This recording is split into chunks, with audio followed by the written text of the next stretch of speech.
It appears that former President Donald Trump had a bit of difficulty with his phone following Vice President Kamala Harris's DNC speech. She didn't talk about fracking. She didn't talk about crime. She didn't talk about 70% of our people are living in poverty. She didn't talk about child trafficking that she's allowed to happen because she was the border czar and she presided over the weakest border in the history of our country. She's raising taxes. She's going to give a tax increase of 4 to 5 times what people and companies. Beep boop. I'm angry. Why didn't she talk about the things that aren't true and would make her look bad?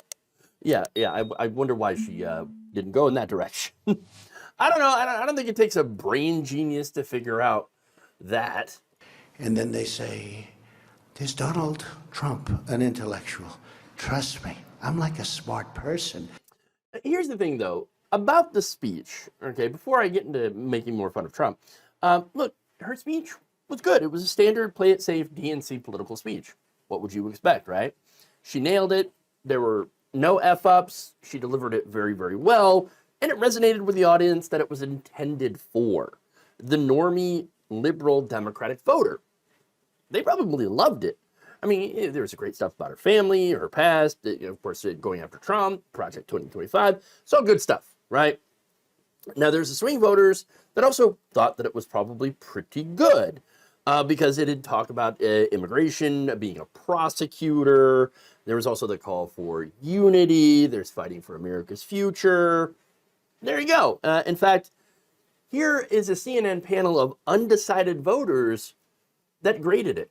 First thing I want to ask you, I want you to grade the speech, okay? A is excellent, B above average, C average, D below average. We all know what F is. Let's start with you. How do you grade the speech? I gave her a B+. B. B+. A. B+. A. A. C. C. So mostly A's and B's with one C. 6 of those undecided voters are now decided. They're going to go with Kamala Harris. So mission successful, right? Now for MAGA, of course, they were enraged by it, but when aren't they enraged? Now, when it comes to the left, I'm on the left, and there's a little bit of criticism here, some omissions, some equivocations, a couple of red flags for those who mainly wanted to see a change in our foreign policy and immigration goals. Calling saying that we've got the most lethal military. Oh, not a fan of that.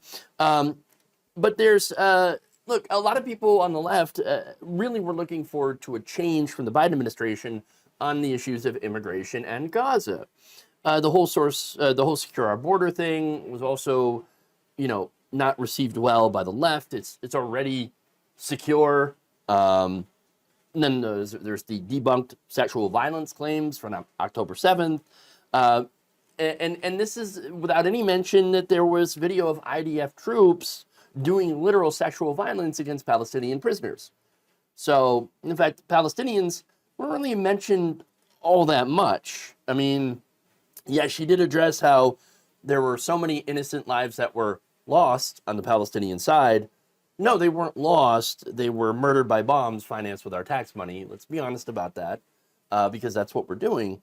Now, that said, she did throw a little bit of a bone to the left in saying President Biden and I are working to end this war such that Israel is secure, the hostages are released, the suffering in Gaza ends, and the Palestinian people can realize their right to dignity, security, freedom, and self-determination. I think, though, as long as we're supplying arms and weapons to Israel carte blanche and not really challenging Netanyahu, that's going to continue. So we're not, the Palestinian people are not going to have dignity, security, freedom, and self-determination. I think an arms embargo is the way to do that. And the way that I see it, here's the thing. Israel, of course, has a right to defend itself. But they don't have the right to defend it with my tax money.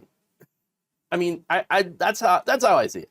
But that said, getting back to Trump, it's pretty clear that he was getting worked up over that speech, because of course, right? So much so that he couldn't help but press buttons with his face. I'm not sure how that happens.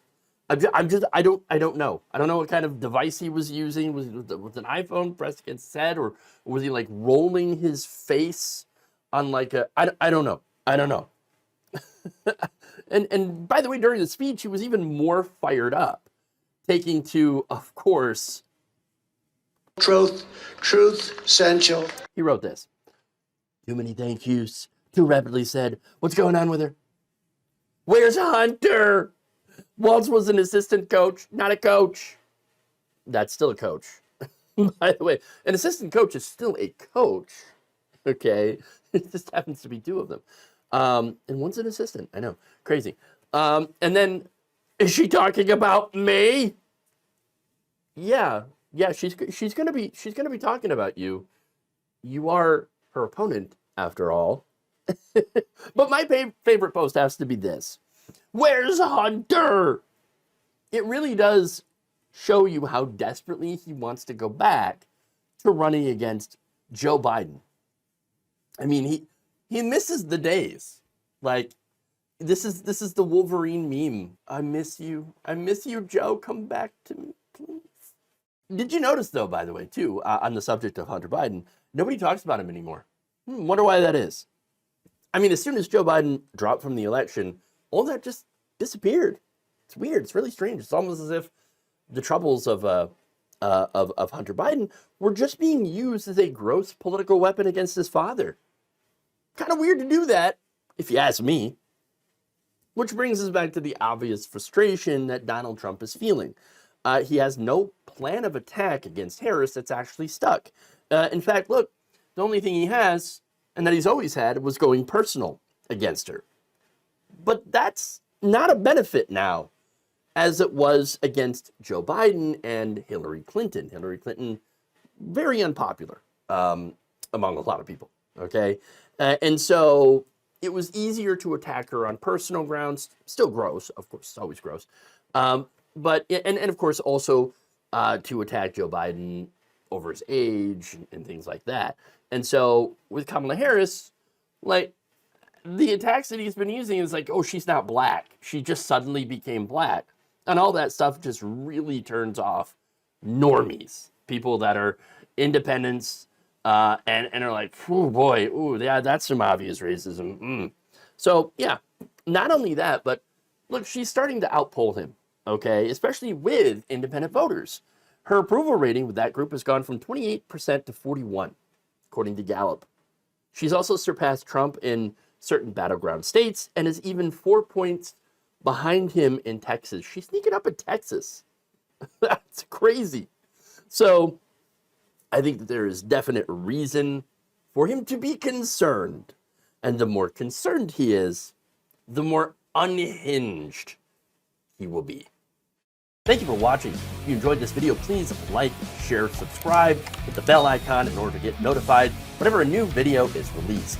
And if you want to support independent, progressive media through this difficult time where it seems like everybody is shutting down, you can become a member on our YouTube page, you can become a subscriber on Facebook, or you can go to my Patreon. It's patreon.com/Jeff Waldorf. Thank you.